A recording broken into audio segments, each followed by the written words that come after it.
here. We're speaking about Kelsey Mitchell and Kelsey Plum. So today, this is free agency. We have a lot of people that are in free agency, but there are two that are at the top of the board that are arguably some of the most talented players in the WNBA today. Kelsey Mitchell and Kelsey Plum.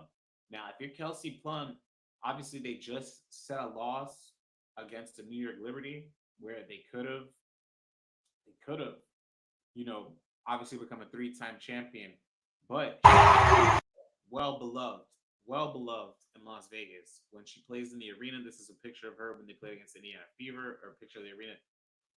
They sell out, and they've been selling out for Las Vegas because they appreciate what Plum does, and they appreciate everything that she's done for the sport.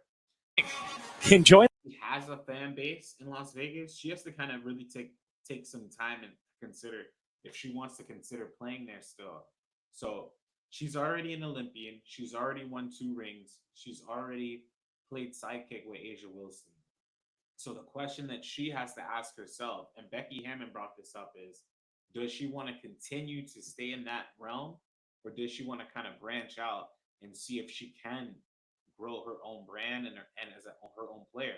So this is what Becky Hammond figure it out, but see. This is what Becky Hammond had to say about Kelsey Plum, and essentially just that team not coming back next year. This I'll play right quick. we've done exit partying. We haven't sat there and said, gone through what we've never done exit meetings.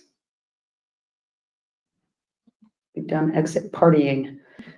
So we're gonna have to get together, um, figure it out. But I mean, obviously we have to get better. We have to really take a sharp look at ourselves, look ourselves in the mirror, see our shortcomings, and then, you got to make the moves necessary, whatever that means, to put the best product that we possibly can.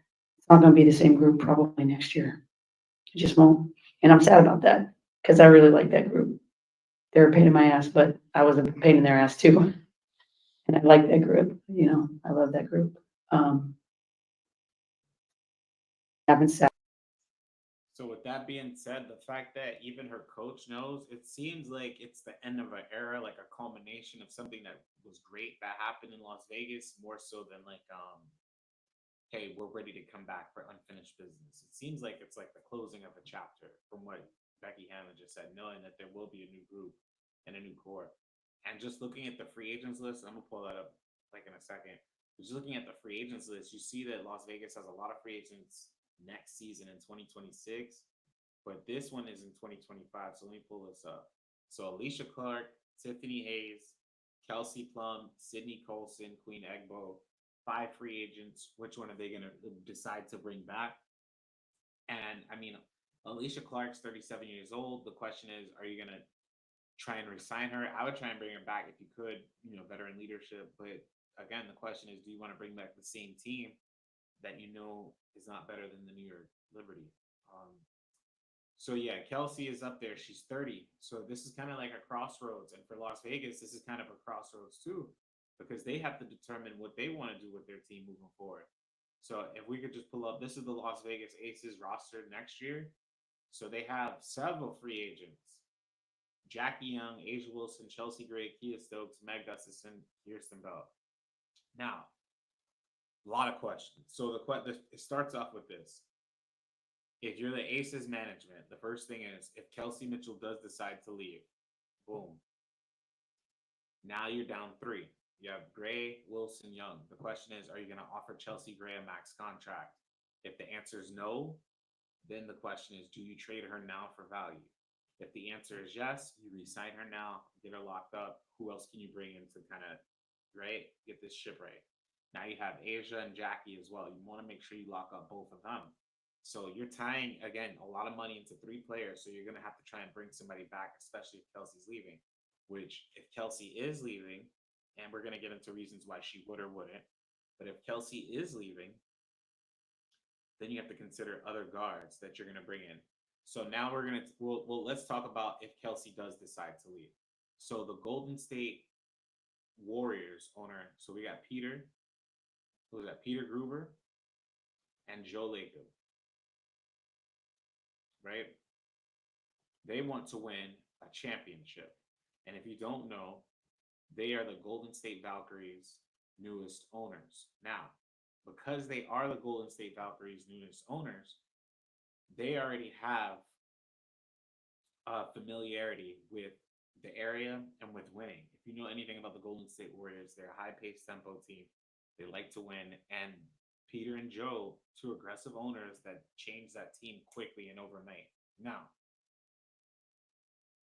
Kelsey Plum could be a perfect person to kind of usher the Golden State Valkyries into a new era. One, she is from Southern California, near the South, near the San Diego area.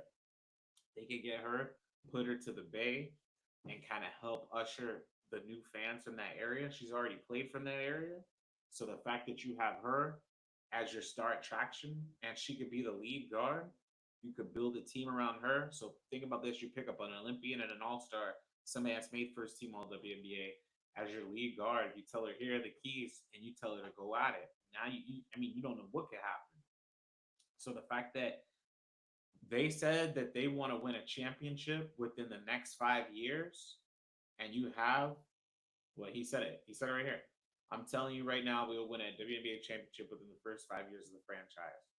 So the fact that they have this team and they're starting off in 2025 season, where you can get a major free agent like Kelsey Plum, then you go get players in the expansion draft, then you go get a draft pick. Like that's a great start to a team that wants to be competitive in their first year in the WNBA. And having a player like Kelsey Plum, that's a great start. Now,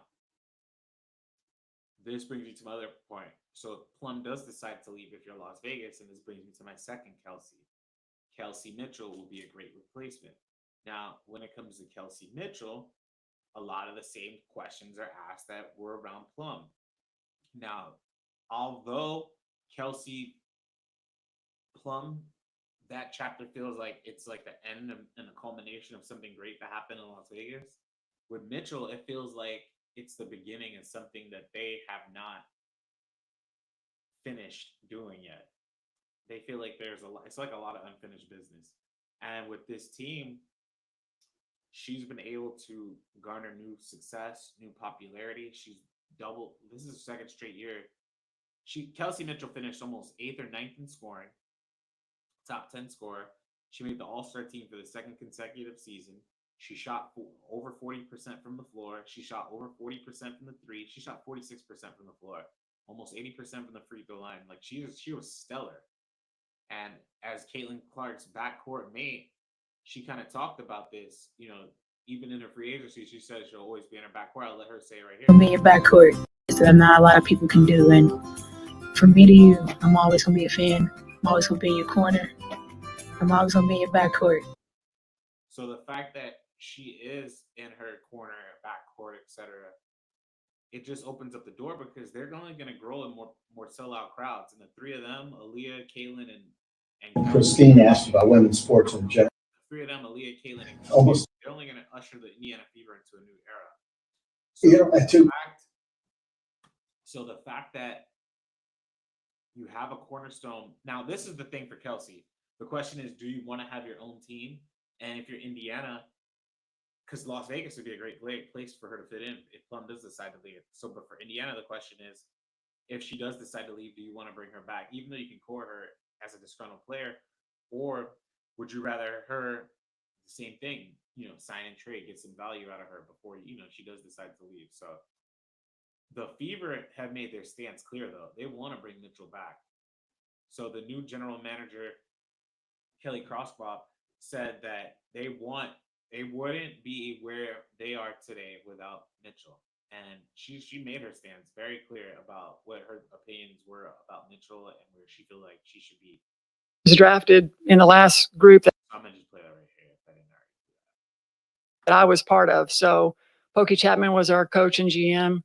I went to see Kelsey play at USA Basketball in Santa Barbara at one of their workout camps, and I called Pokey and I said, I'm watching our draft pick right now. I mean, she's going to be a star, this player. I mean, she's going to be a dynamic guard for us for years to come. So, we wouldn't be where we are today without Kelsey Mitchell. I mean, she's clearly a very foundational piece. She's got 7 years of being in and out of this building. She went through a lot as we were preparing to be even better, as a better place to play, a new practice court, a new arena, all the remodels. I mean, Kelsey went through all of that, and she got better. She never put her head down. She kept playing hard and did everything she could. So she's extremely important to the success of the future. So the fact that, again, a lot of high praise, extremely important. So it's a lot of, just seeing what President Kelly had to say versus what Becky Hammond had to say. It's just night and day different. And it'll be interesting to see how this free agency turns out. What are your thoughts? What are you doing if you're Indiana, Las Vegas, Kelsey Mitchell, Kelsey Plum? Let me know in the chat.